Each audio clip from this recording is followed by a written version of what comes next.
हाय, कैसे हैं आप सब? आई होप आप सब बहुत अच्छे होंगे। ये अनदर सब्जेक्ट है जो मैं आपके साथ शेयर करना चाहती हूँ। ये मेरे ही नोट्स हैं जो मैंने that time during I was in first semester, उस टाइम मैंने बनाए थे। और नोट्स बहुत इजी हैं जो मैंने बनाए थे बुक्स की हेल्प से या कुछ वीडियोस की हेल्प से मैंने नोट्स अपने बनाए थे। ये बहुत ही बेनिफिशियल होते हैं और आपको फिर इधर-उधर घूमना नहीं पड़ता, क्योंकि आपको जो आप नोट्स होता है ना, जो हमारे बेसिक अंडरस्टैंडिंग डेवलप करता है नोट्स। हम सीरीज़ कहते हैं ना बच्चे की सीरीज़ डीएलएम सीरीज़ पढ़ लो, आप इजीली 90% तक कवर कर जाएँगे। लेकिन सीरीज़ में मैं बात करूँ तो जब मैंने जो प्रॉब्लम मैंने फेस की तो मैं आपके साथ शेयर करना चाहती हूँ। मिस्टेक्स होती है जो आपके वन वर्ड क्वेश्चन होते हैं ना, मतलब ऑब्जेक्टिव क्वेश्चन होते हैं, तो बहुत सारे question most of the questions में मिसप्रिंट होते हैं। उनके आंसर आपको एक बार अगर आप सीरीज़ पढ़ते हैं तो मैं प्रीफर करूँगी कि आप सीरीज़ को एक बार जो क्वेश्चंस होते हैं आप उनको रीचेक कर लीजिए, नेट से कीजिए या गूगल्स की हेल्प से कीजिए, क्योंकि आपको पता चल जाएगा कि उसमें से अगर 100 क्वेश्चंस तो एटलीस्ट कम से कम मैं बात करूँ तो 10 क्वेश्चंस तो मिस्टेक होते हैं। 10 9 या 5 क्वेश्चन आपको उसमें मिस्टेक दिख जाएगी, जिनका आंसर जब आप नोट्स पढ़ते हैं तो आपको पता चलता है कि उनका आंसर कुछ और था, बट जो सीरीज़ है उसमें कुछ और दिया, क्योंकि उसमें मिस्टेक होती हैं। तो ये डिपेंड्स आप पर करता है कि आप सीरीज़ पढ़ सकते हो या फिर नोट्स। मैंने तो अपने नोट्स से बनाए थे, सीरीज़ ली थी, लेकिन तब मैंने उन्हें पढ़ा नोट्स के बाद तो मुझे पता चल गई कि हाँ, ये क्वेश्चन तो गलत है, इसका आंसर ये नहीं हो सकता। तो मैंने फिर रिजेक्ट किए थे अपने क्वेश्चन, ताकि पेपर के टाइम पे मैं गलत आंसर ना करूँ, क्योंकि अगर आपने एक भी क्वेश्चन का आंसर गलत कर दिया तो तुम्हारा क्वेश्चन गलत पूरा। तो ये वीडियो फर्स्ट है शिक्षण अधिगम के सिद्धांत, ये हमारा सेकंड पेपर है। फर्स्ट पेपर है हमारा बाल विकास, वो मैं आपको उसे बाद में पढ़ाऊँगी। पहले मैं इसे शिक्षण अधिगम के सिद्धांत और मैथ, अगर आप चाहो तो मैं 2 सब्जेक्ट्स लेके चल सकती हूँ एक साथ। फिर जब ये 2 सब्जेक्ट कंप्लीट हो जाएंगे तो उसके बाद मैं नेक्स्ट चैप्टर स्टार्ट कर दूँगी, ठीक है? तो let's start this video. First है हमारा शिक्षण अधिगम सिद्धांत। तो मैं आपके साथ शेयर करना चाहती हूँ इसका सिलेबस। तो आप सभी सिलेबस एक बार देख लीजिए कि क्या-क्या हम पढ़ेंगे और क्या-क्या मैं आपके साथ आपको पढ़ाऊँगी। फर्स्ट है हमारा शिक्षण का अर्थ तथा उद्देश्य, ठीक है? ये हमारा चैप्टर होता है। फिर इसके अंदर सब टॉपिक है हमारा संप्रेषण, संप्रेषण का अर्थ, आवश्यकता एवं महत्व, संप्रेषण के घटक, कारक, संप्रेषण के प्रकार, प्रभावी संप्रेषण के तरीके, ठीक है? सेकंड चैप्टर हमारा शिक्षण के सिद्धांत। ये हमारे जैसे करके सीखने का सिद्धांत, रुचि का सिद्धांत, नियोजन का सिद्धांत, व्यक्तिगत भिन्नताओं का सिद्धांत, जीवन से संबंध स्थापित करने का सिद्धांत, आवर्ती का सिद्धांत, निर्माण एवं मनोरंजन का सिद्धांत, विभाजन का सिद्धांत, प्रेरणा का सिद्धांत, निश्चित उद्देश्यों का सिद्धांत, चयन का सिद्धांत, लोकतंत्रीय व्यवहार का सिद्धांत, ठीक है? ये हमारा हो गया second chapter.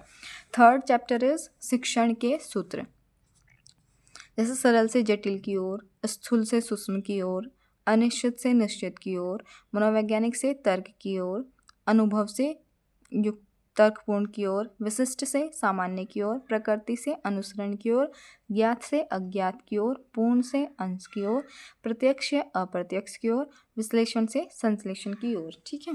And the fourth is शिक्षण परिविधियाँ, जैसे प्रश्नोत्तर परिविधि, वर्णन विधि, स्पष्टीकरण विधि, विवरण परिविधि, व्याख्यान विधि, कथन विधि।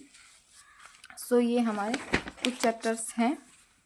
निरीक्षण विधि, अवलोकन विधि, खेल विधि, प्रयोगात्मक विधि, कार्यशाला पर विधि, उदाहरण विधि, समूह चर्चा पर विधि, वाद विवाद पर विधि, भ्रमण पर विधि, ठीक है? नेक्स्ट इज शिक्षण की नवीन विधाएं या उपागम भी हम बोल सकते हैं, जैसे बाल केंद्र शिक्षा क्या होती है, क्रिया गतिविधि आधारित शिक्षा क्या होती है, सहभागी शिक्षण क्या होता है, दक्षता आधारित शिक्षण क्या होता है, उपचारात्मक शिक्षण क्या होता है, और बहुकक्षीय बहुस्तरीय शिक्षा क्या होता है। ये हमारा उपचारात्मक और निदानात्मक शिक्षण है। This is very very important. इसमें से आप लिख लीजिए, अभी 100% है ये वाला जो है उपचारात्मक और निदानात्मक, ये 100% क्वेश्चन पेपर में आएगा। ये आपको मस्ट है, ये बहुत ज़्यादा इंपॉर्टेंट है, आपको करना ही है, ठीक है? तीसरा 6 नंबर चैप्टर है हमारा सूक्ष्म शिक्षण एवं शिक्षण के आधारभूत कौशल।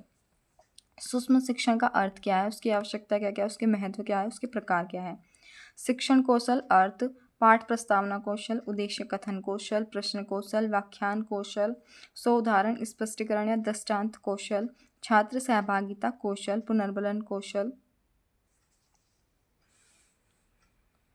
पुनरावृत्ति कौशल। शिक्षण में एक से अधिक कौशल एवं गतिविधियों का समावेशन। फिर 7 चैप्टर अपेक्षित अधिगम स्तर, ठीक है? ये अलग अलग वर्ड्स, ये क्वेश्चन 1 नंबर या 2 नंबर मैंने जो जिस टाइम पे मैं तैयारी कर रही थी तो मैंने प्रीवियस ईयर क्वेश्चंस भी लिखे हुए हैं कि ये कितनी बार आ गया है, ताकि एक आइडिया हो जाए। क्योंकि प्रीवियस ईयर क्वेश्चन तो मस्ट है। अगर आपने 15 साल या 8 साल या 10 साल आपने प्रीवियस ईयर क्वेश्चन नोट्स बनाने के बाद आपने वो लगा लिए, तो आप 90% तो ईजिली आप कर जाओगे। जो DLED सीरीज़ पढ़ता है ना, वो कम से कम 80-84 इतने तो ले आते हैं। लेकिन जो बच्चा नोट्स बनाएगा, खुद की मेहनत से करेगा, बच्चे अब 94-93%, 92% तक भी नोट्स की वजह से अपने लाते हैं। और इतना लाना पॉसिबल है। अगर आप मेहनत करते हैं और सही डायरेक्शन में मेहनत करते हैं तो आप लाते हैं, ठीक है। और ये कोई हार्ड नहीं है कि नहीं 90% तो नहीं आएंगे, आएंगे। अगर आप पढ़ेंगे ना तो ज़रूर आएंगे। बस इतना ध्यान रखिएगा, अगर आप मेहनत आप ईमानदारी से करते हैं तो आप सफल ज़रूर होंगे, चाहे किसी भी फील्ड में हो, ठीक है।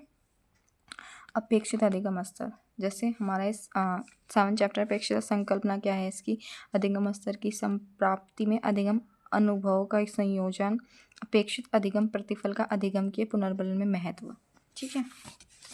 And the 8th chapter is ये हमारा शिक्षण अधिगम सामग्री, उनका अर्थ, आवश्यकता एवं महत्व, शिक्षण अधिगम सामग्री के प्रकार, उनका वर्गीकरण, उत्तम शिक्षण अधिगम सामग्री का विशेषता है, ठीक है।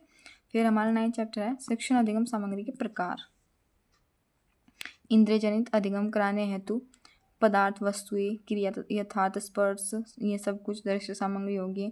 ये हमारा हो गया सिलेबस। फिर हमारा 3rd चैप्टर इज उत्तम शिक्षण अधिगम सामग्री की विशेषताएं, बिना लागत के और अल्प लागत की होनी चाहिए। शिक्षण अधिगम के निर्माण, प्रयोग तथा रखरखाव में सावधानियाँ।